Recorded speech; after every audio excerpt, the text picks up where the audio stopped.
Conflict that we're experiencing right now Correct.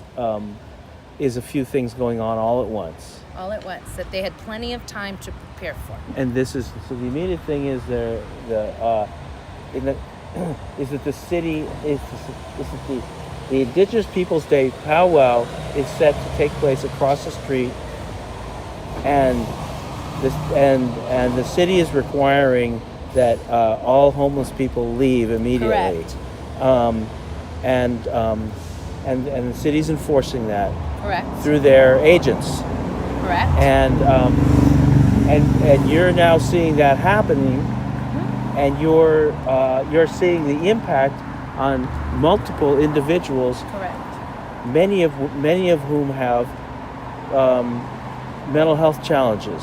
Correct. That are being triggered and activated. Correct. Exploding. Yes. Which was preventable. Absolutely. And or could have been I'm mitigated. talking for you, but I mean, this could is have the been kind mitigated. of... Yeah. Absolutely. I mean, they knew way in advance what was happening. They knew that the city also knew in advance that they would be closing down all of Civic Center Park. So they have removed all the homeless individuals from Civic Center Park because of the powwow. That's what they told them, because of the powwow. Now they can't come back. So that already is divisive, right? Because we have two groups. Historically, one historically has been robbed, pillaged, penalized, everything, right?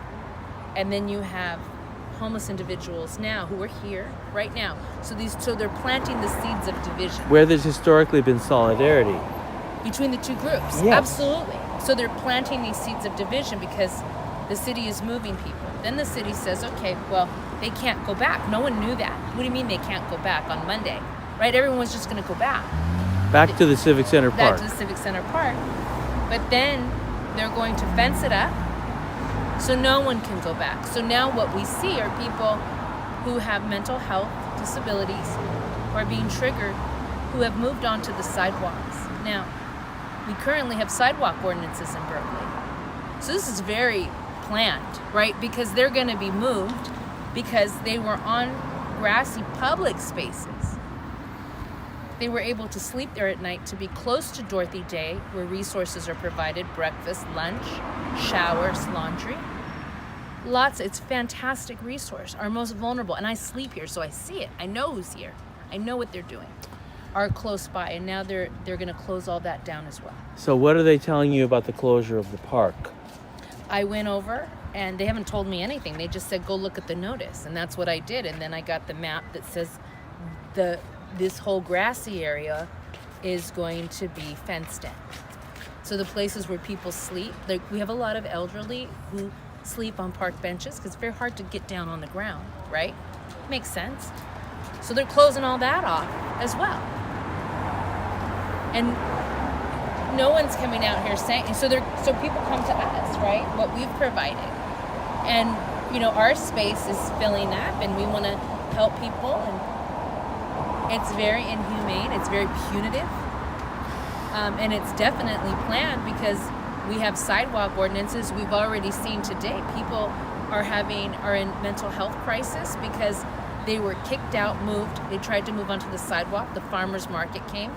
They weren't bothering anybody before, right? They were existing. I've seen them in a peaceful way.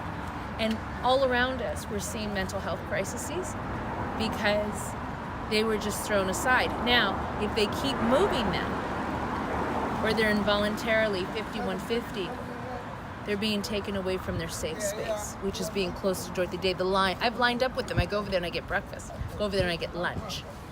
It's a wonderful space. It's a wonderful resource. And you're going to push the people who need it most away because that's where the service provider is. So let's go back to what happened in September with the city council decision interpreting or taking advantage of the grants pass decision. Okay, and I want to make sure, let's kind of move over here. Some people are very sensitive to on camera. So maybe I should move against my car. So Okay. So, in simple terms,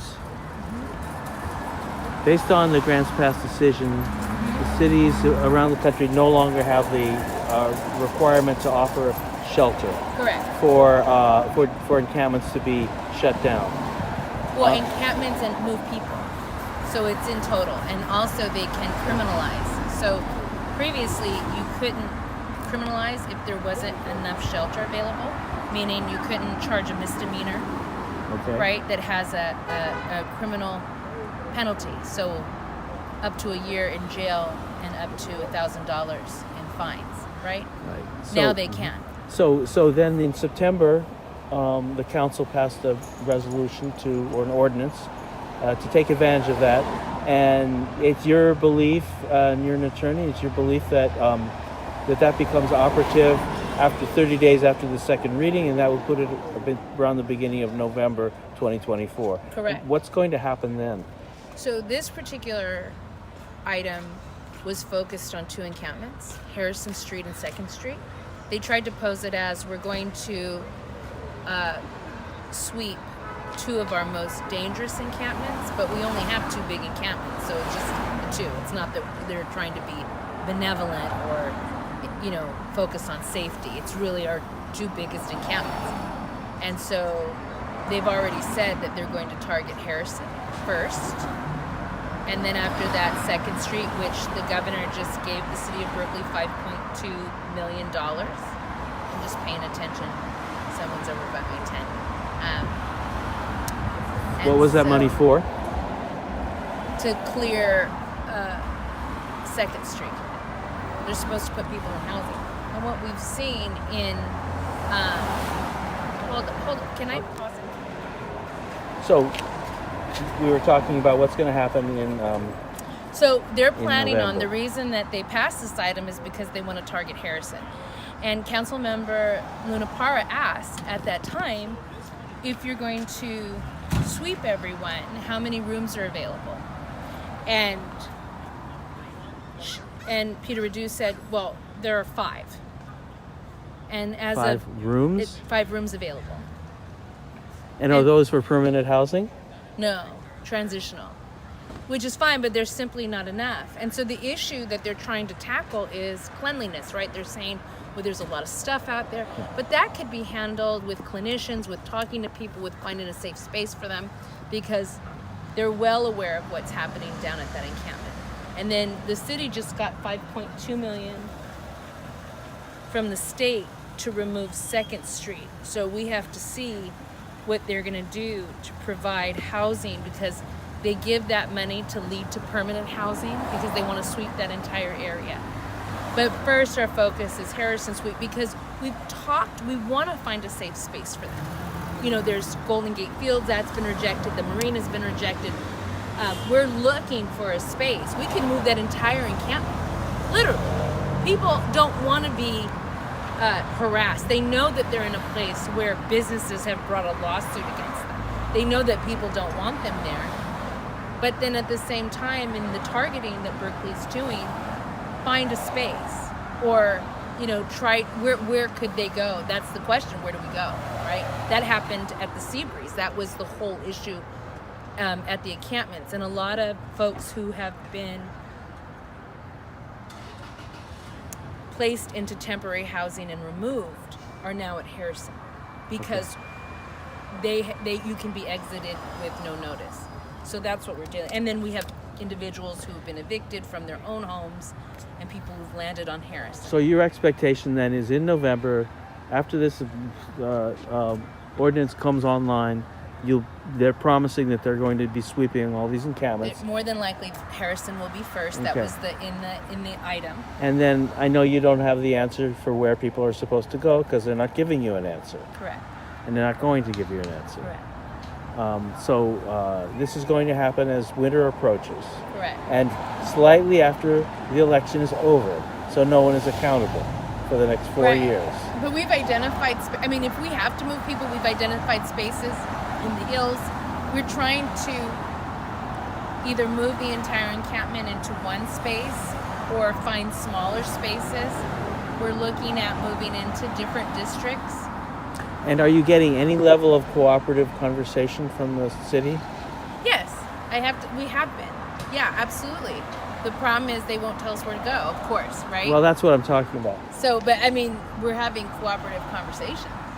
But okay, but pretty soon it's going to be November. Yeah, pretty and they'll soon. be out. Yeah. And you'll be looking for a place. Yeah. And if they're not any more cooperative than they are now, you're just going to have to set up somewhere else. We'll just move. And it'll all go over again. Exactly. And you don't have a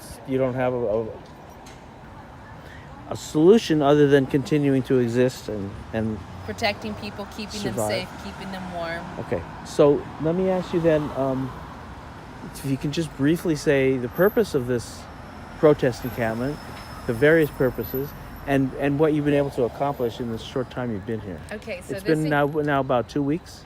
Today's 2 weeks. Yeah. Woo! Our anniversary. Yeah. So this is our protest encampment, and why we did this is because it allows individuals to express their First Amendment right of freedom of speech. It's a public space. Typically when individuals are unhoused and they want to exert their voice, they're retaliated against, their personal belongings are taken, and they're swept. So this provides a space where people can exercise their First Amendment rights. It brings together housed and unhoused people. This is an intentional encampment, and it brings a lot of awareness to what's happening. All the sweeps around us, San Francisco, Oakland, Berkeley especially, as well as what the governor is doing. We're able to talk to the media in a central space. But also, we've brought in individuals. It's evolved into a very safe space where our most vulnerable can come in. They can get free food. We have food 24 hours a day from donations. So it's a free food area.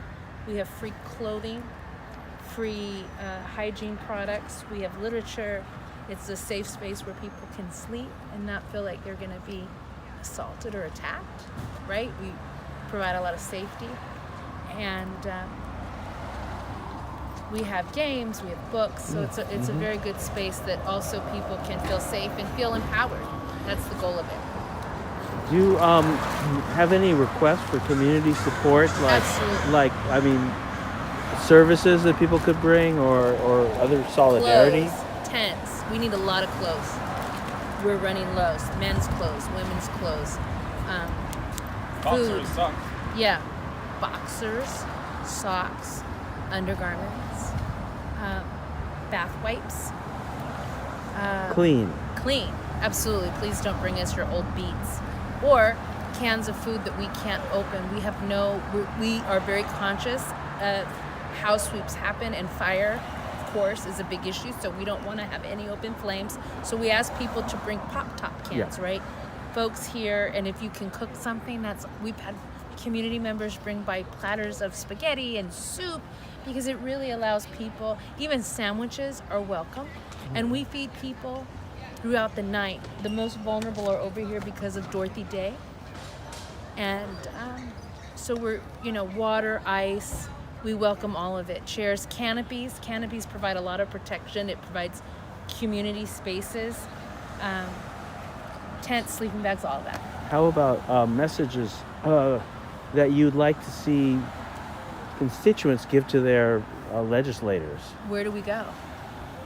Where they're going to sweep so many people during the winter. Where do they go? They understand they don't want to be arrested or cited. They don't want to go into neighborhoods because they understand the tension, right? They understand what business owners are saying about them, but there's nowhere to go.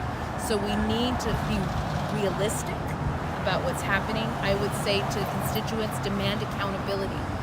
Ask how many rooms are available. Because, for example, the business owners brought this lawsuit when they could have used, and so they said that this isn't, homeless individuals are a nuisance. And they said, they blame the advocates. No, you have all this political power as a business in Berkeley. You pay taxes. Demand accountability. Why are there no mental health clinicians, like an actual MD who understands things? Why are they not coming out? Where's the money? Where's the money going? Where are the people? Who have you hired? What are the success metrics? When you say coming out, do you mean coming out to encampments such as this? Absolutely. So, for example, there's a lot of mental health issues. And we used to have a clinician, a psychiatrist, who was very successful and would support people who understood the medical issues of the mind. Yeah. We don't have that. And also, you're talking about potentially 1,000 people. That's more than just one clinician can handle. Absolutely. And what they do is they'll say, well, we have Berkeley Mental Health. They can always come in for an assessment. Now, I'm not trained. I'm a lawyer. I'm not a medical person. But just being on the streets, if you're disabled, physically, mentally, and you know that people have a hard time with their executive functioning, coming up with the plan, then wouldn't it provide more success if the person who is mobile comes here and does assessments rather than expecting individuals who we know have a hard time? That's a part of the disability, right? To go to a place far away when they don't have a car and they don't have food and they don't have bus passes and they don't, So I know that Lifelong has a person they send out. I think so. I think so. But that's one person. Yeah. It's just not enough. It's not enough. Okay, thank you, Andrea. You're welcome, George. Talk more. Yes, absolutely.